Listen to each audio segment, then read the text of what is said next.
Good morning, सुप्रभात, नमस्कार दोस्तों। मैं हूं कुलदीप सिंह कंडारी और आप सभी का स्वागत है वाईके ऑनलाइन एजुकेशन चैनल पे।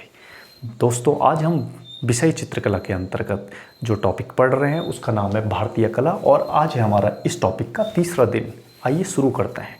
आज हम जानेंगे इस टॉपिक में कुछ महत्वपूर्ण परिभाषाएं जो महत्वपूर्ण लेखकों के या आर्टिस्टों के द्वारा दी गई हैं।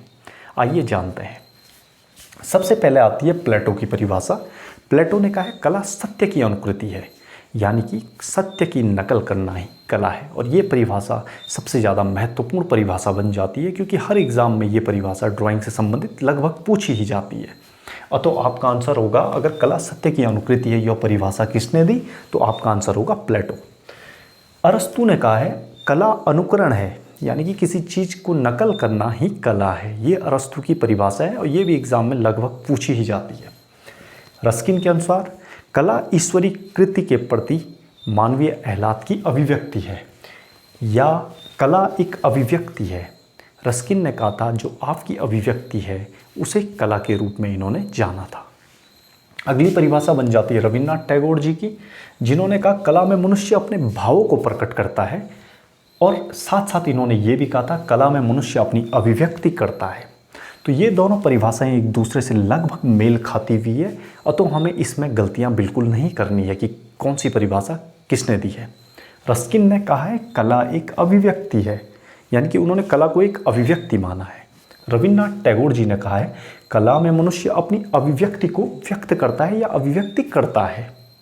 तो जहाँ पे आएगा मनुष्य अपनी अभिव्यक्ति कला में करता है तो वहाँ पे रविन्द्रनाथ टैगोर जी की परिभाषा बन जाएगी। और जहाँ पे कहा जाएगा या एग्ज़ाम में आएगा कला एक अभिव्यक्ति है तो वो रस्किन की परिभाषा बन जाएगी।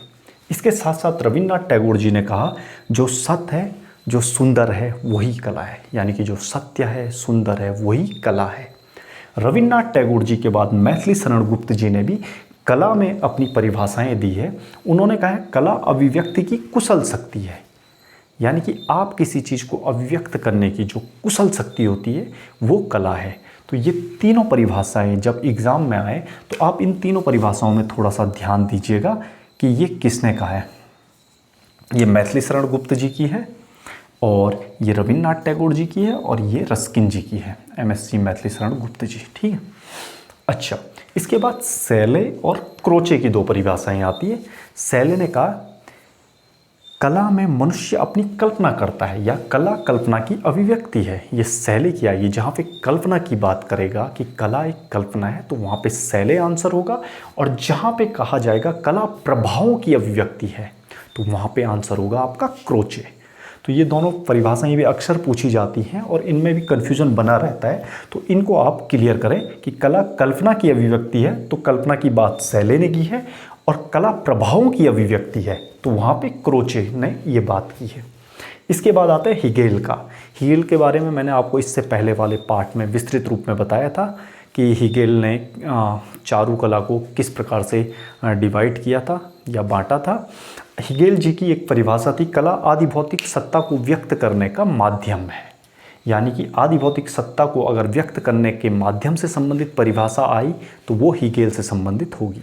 इसके बाद गेटे, महान सत्य की प्रतिकृति प्रस्तुत करना ही कला की सबसे बड़ी समस्या है। ये गेटे के द्वारा कहा गया है जो सत्य है उसकी प्रतिकृति मतलब उसकी नकल को प्रस्तुत करना ही सबसे बड़ी कला की समस्या है। ये गेटे के द्वारा दी गई परिभाषा है। इसके बाद अगली परिभाषा आती है सतपथ ब्राह्मण जी की, जो कुछ भी देव शिल्पों प्रकृति का प्रतिरूप अनुकृति है वह शिल्प है।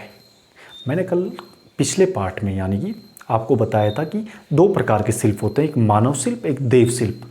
देव शिल्प का तात्पर्य होता है प्रकृति, यानी कि जो प्रकृति का जो क्रिएशन हुआ है वो देव शिल्प के अंतर्गत हम रखते हैं और जहाँ पे मानव के द्वारा निर्माण किया गया वो मानव शिल्प के अंतर्गत रखा जाता है। तो सतपथ ब्राह्मण जी ने यहाँ पे कहा जो कुछ भी देव शिल्प हो, यानी कि जो कुछ भी प्रकृति का प्रतिरूप है, यानी कि जो प्रकृति का प्रतिरूप हम बनाने की कोशिश करते हैं या अनुकृति, प्रतिरूप मीन्स अनुकृति, यानी कि प्रकृति के प्रतिरूप को बनाने की जो कुछ भी हम कोशिश करते हैं वह शिल्प है, वह कला है। इसके बाद अगली परिभाषा आती है फ्राइड की।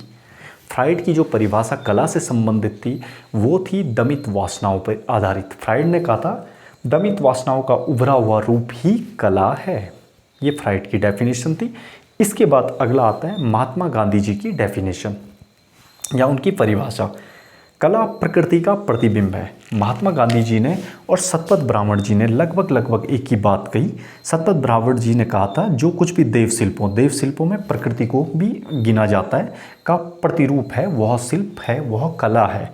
और महात्मा गांधी जी ने भी लगभग वही बात कही जो प्रकृति का प्रतिबिंब है। जहाँ पर प्रकृति के प्रतिबिंब की बात आएगी वो परिभाषा महात्मा गांधी जी की परिभाषा के रूप में कला में जानी जाती है। इसके अतिरिक्त जयशंकर प्रसाद जी ने भी कला से संबंधित एक परिभाषा दी। उन्होंने कहा ईश्वरीकृत कर्तव्य शक्ति का संकुचित रूप जो हमको बोध के लिए मिलता है वह कला है। यानी कि इनकी परिभाषा में कहा गया था ईश्वरीकृत कर्तव्य शक्ति का छोटा सा रूप, संकुचित मतलब थोड़ा छोटा सा रूप जो हमको बोध के लिए, जानने के लिए मिलता है वह कला है। तो कला से संबंधित ये परिभाषाएं मेरे द्वारा आपको आज बताई गई और आशा है मुझे कि ये परिभाषाएं आपको समझ में आई होंगी। दोस्तों, अगर आपको हमारे द्वारा किया गया यह प्रयास अच्छा लगा या प्रयास पसंद आया तो प्लीज़ चैनल को लाइक, शेयर, सब्सक्राइब करें और अगले दिन मिलते हैं हम चित्रकला से संबंधित अगले टॉपिक में। तब तक के लिए नमस्कार, धन्यवाद।